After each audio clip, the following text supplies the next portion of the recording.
ठीक है, देखो यहाँ पे दूसरा पार्ट दिया हुआ क्या, माइटोकॉन्ड्रिया। ठीक है, ये भी सेल ऑर्गेनेल्स का एक पार्ट होता है mitochondria. The power house of the cell, mitochondria को क्या बोलते हैं, power house of the cell. सब में एनसीईआरटी में ये अच्छा काम किया कि जो भी टॉपिक हेडिंग है ना सेल ऑर्गेनेल्स का, जो उसका मेन वर्क होता है उसको क्या किया हुआ है वो साइड में लिख दिया है। जैसे कि राइबोसोम में क्या लिखा था, protein factory of the cell, है ना। लाइसोसोम में क्या लिखा, क्लीन अप सिस्टम, जो मेन वर्क है, बात समझ रहे हो। फिर माइटोकॉन्ड्रिया में क्या लिखा गया, the power house of the cell, यानी कि पावर हाउस का काम करता है। सेल को जो एनर्जी मिलता है वो एनर्जी देने का काम कौन करेगा, माइटोकॉन्ड्रिया ही करेगा।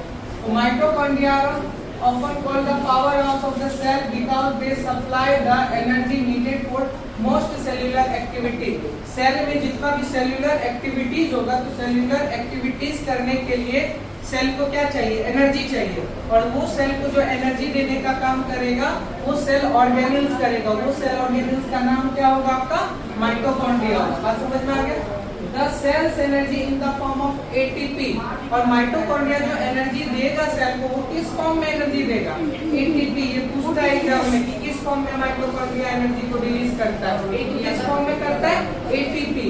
ATP का फुल फॉर्म दिया, ATP मींस होता है क्या, एडिनोसाइन ट्राइफॉस्फेट। क्या होता है, एडिनोसाइन ट्राइफॉस्फेट। तो याद रखना ATP मींस क्या हो गया, एडिनोसाइन ट्राइफॉस्फेट। अब ये जो माइटोकॉन्ड्रिया, जैसे इससे पहले क्या पढ़े थे आप, अभी थोड़ी देर पहले क्या पढ़े थे, लाइसोसोम। कौन डिस्कवर किया था लाइसोसोम, क्रिश्चियन डी ड्यूबेक 1955 में।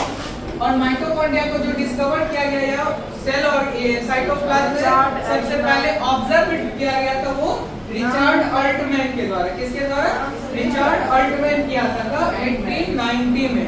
ठीक है, लेकिन ये सिर्फ ऑब्जर्व किया था रिचर्ड अल्टमैन, तो इसलिए डिस्कवरी या डिस्कवर्ड जो किया गया है किसका नाम लेते हैं उसमें, रिचर्ड अल्टमैन का ही लेते हैं। लेकिन नाम जो रखा गया था, नाम जो रखा गया माइटोकॉन्ड्रिया, ये नाम कौन रखा था, कार्ल बेंडा रखा था। कौन रखा था, कार्ल बेंडा। यानी mitochondria was coined by Carl Benda. याद रखना, माइटोकॉन्ड्रिया जो नाम दिया गया वो किसके द्वारा दिया गया था, कार्ल बेंडा के द्वारा दिया गया था। अगला दिया हुआ क्या, mitochondria has double membrane. Mitochondria के पास कितना मेम्ब्रेन होता है, डबल मेम्ब्रेन होता है। पहला होता है आउटर मेम्ब्रेन और दूसरा क्या होता है, इनर मेम्ब्रेन। ठीक है, इनर मेम्ब्रेन में folded into finger like projection called cristae. Inner membrane होता है स्फेरिकल है, इसका क्या बोलते हैं, फोटो या इमेज हम आपको दिखा देगा तो और अच्छे से समझ आएगा। सिंपली अभी समझ लो कि फिंगर लाइक प्रोजेक्शन पाया जाता है किसमें, इनर मेम्ब्रेन में फिंगर लाइक प्रोजेक्शन होता है, जिसको हम लोग क्या बोलते हैं, जिसको हम लोग क्रिस्टी बोलते हैं। क्या बोलते हैं, क्रिस्टी बोलते हैं। और क्रिस्टी का वर्क क्या होता है, क्रिस्टी का वर्क होता है इंक्रीज द सरफेस एरिया। क्या होता है, इंक्रीज द सरफेस एरिया। जो क्रिस्टी होता है वो सरफेस एरिया को क्या करता है, इंक्रीज करता है। क्यों इंक्रीज करता है, इंक्रीज करता है जिसका की हेल्प किसमें होता है, आपका एनर्जी प्रोडक्शन में होता है। एनर्जी जब प्रोडक्शन किया जाता है, एनर्जी का फॉर्मेशन किया जाता है, उस समय में जो है एरिया को इंक्रीज करने का वर्क कौन करता है, आपका क्रिस्टी करता है। कौन करता है, क्रिस्टी करता है। The space between the outer and inner membrane is called intermembrane space, है ना। inner membrane है, उसके बाहर में एक outer membrane होगा। तो inner membrane और outer membrane के बीच में जो स्पेस रहता है उस स्पेस को क्या बोलेंगे, intermembrane space। क्या बोलेंगे, intermembrane space। अभी सिर्फ हम पॉइंट समझा रहे, समझ लेना। ये सब पॉइंट यदि थोड़ा थोड़ा भी दिमाग में रहेगा, जब हम इसका जो क्या बोलते हैं फोटो लेके आएगा उसमें समझाएंगे तो और अच्छे से क्लियर होते जाएगा कि हाँ ये सब ठीक है। अगला दिया था fluid field interior is matrix. तो क्या होता है, जो आपका क्रिस्टी होता है ना, तो क्रिस्टी के बाहर सराउंडिंग में जैसे आप समझ सकते हो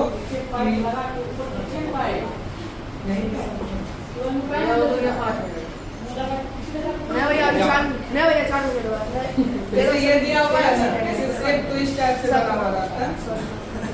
ठीक है, इसमें क्या होता है, डबल मेम्ब्रेन, एक मेम्ब्रेन और बना दिए, दो मेम्ब्रेन हो गया। ये कहलाया क्या आपका आउटर, ये क्या कहलाया इनर। आउटर मेम्ब्रेन और इनर मेम्ब्रेन के बीच की स्पेस को क्या बोलेंगे, इंटर मेम्ब्रेन स्पेस।